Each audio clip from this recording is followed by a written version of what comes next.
In the vast, silent theater of the cosmos, there are objects so extreme, so baffling, they challenge the very laws of reality. They are the universe's ultimate vanishing act. Here's the big mystery of black holes in one breath. Everything goes in, but does anything truly vanish?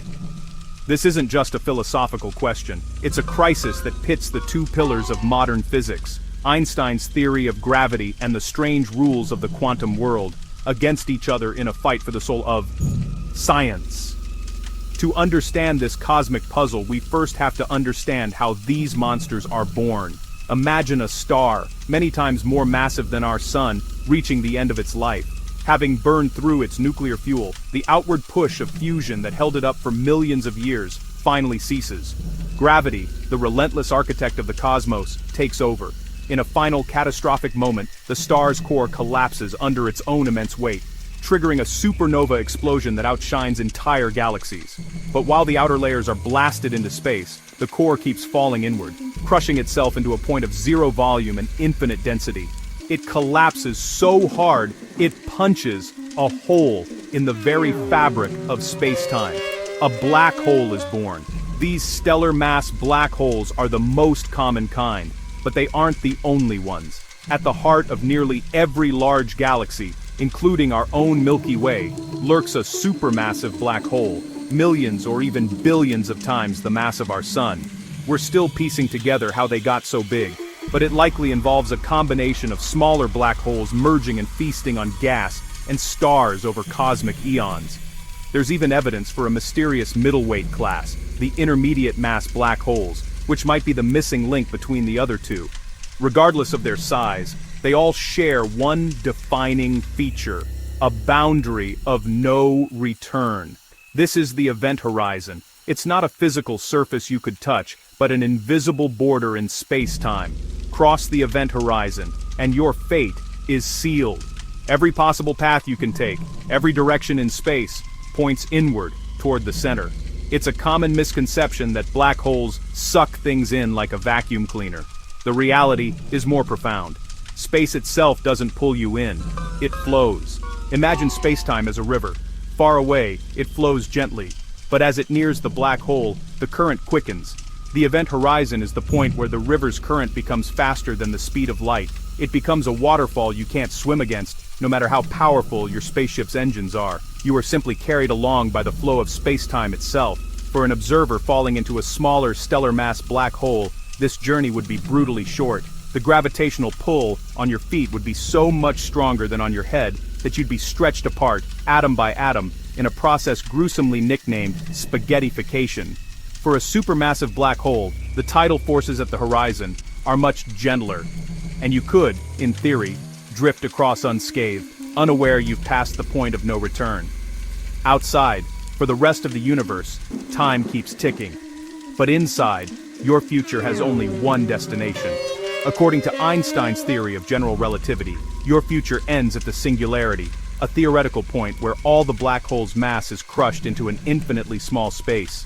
Here, density becomes infinite, gravity becomes infinite and absenso, and the laws of physics as we know them simply crack.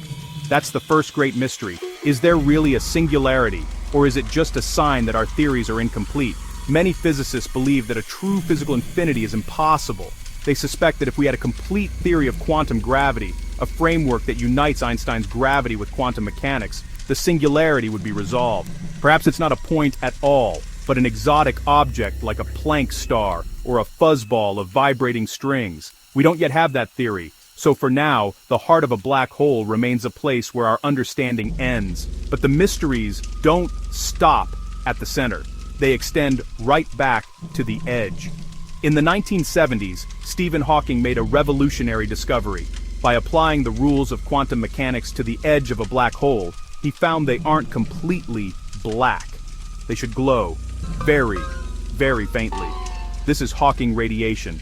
The quantum vacuum is a bubbling sea of virtual particle-antiparticle pairs that constantly pop into and out of existence. At the event horizon, a pair can be separated. One particle falls in, while the other escapes, carrying away a tiny amount of the black hole's energy. To an outside observer, it looks as if the black hole is emitting radiation and losing mass. This glow is incredibly weak for large black holes. A solar mass black hole would take longer than the current age of the universe to evaporate. But over unimaginable eons, that faint glow will eventually evaporate the whole completely, until nothing is left. And this simple fact leads to the biggest headache in modern physics. It's called the black hole information paradox. A fundamental rule of quantum mechanics is that information can never be truly destroyed. The universe, at its most basic level, should always keep a record of what happened. If you burn a book, you destroy the text. But in principle, if you could collect every particle of smoke and ash and measure its exact state, you could reconstruct the original book. The information isn't gone, just scrambled. But what happens when you throw the book into a black hole? The information about the book, its author, its words, the type of paper, falls in. Then, the black hole evaporates, leaving behind only random thermal Hawking radiation. So, where does the story of everything that fell in go? If the information is truly gone, then quantum mechanics is wrong. If it somehow gets out, then our understanding of gravity and space-time is wrong. Physicists have been wrestling with this paradox for decades, and the options on the table are all mind-bending. One idea is that the information isn't lost, but subtly leaks out, encoded in the outgoing Hawking radiation. Another, the holographic principle, suggests that all the information about what fell into the black hole is actually stored on the 2D surface of its event horizon, like a cosmic hologram. A more radical and controversial idea proposes a firewall of high-energy particles at the event horizon that would incinerate anything attempting to cross, violating Einstein's vision of a smooth, gentle passage across the horizon in order to preserve quantum rules. There is no consensus, only a deep and fascinating debate. While theorists debate, observers are making incredible progress. Black holes aren't just theory anymore. We have seen their shadows.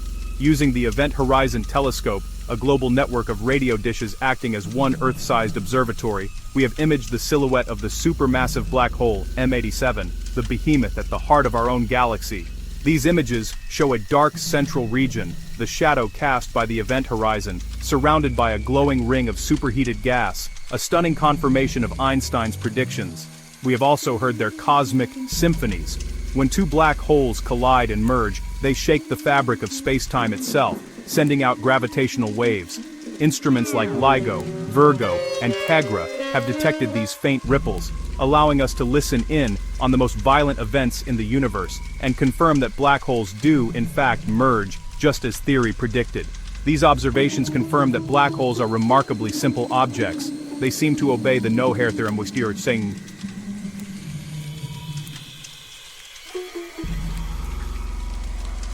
States that once a black hole settles down, it can be described by just three properties: its mass, its spin, and its electric charge. All other details, the hair and of what made it, are lost. And yet, some recent theoretical work suggests they might have soft hair, subtle quantum imprints on the horizon that could be the key to storing and releasing information, potentially solving the paradox. So, what's really inside a black hole? What happens at the singularity, and where does the information go? The honest answer is, we don't know. And that's the point. That's what makes this so exciting. The answer isn't in one theory or the other. It sits at the violent intersection where Einstein's smooth, geometric cosmos meets the chaotic, jittery world of quanta. Black holes are the natural laboratory where these two great theories are pushed to their breaking points. If we can crack this puzzle, we don't just solve the mystery of black holes, we find the key to a new, deeper theory of nature, a theory of quantum gravity. We rewrite our understanding of space, time, and reality itself. Until then, the universe keeps its most profound secret locked safely behind an event horizon, a silent, spinning enigma daring us to look closer, to think harder, and to unlock the truth.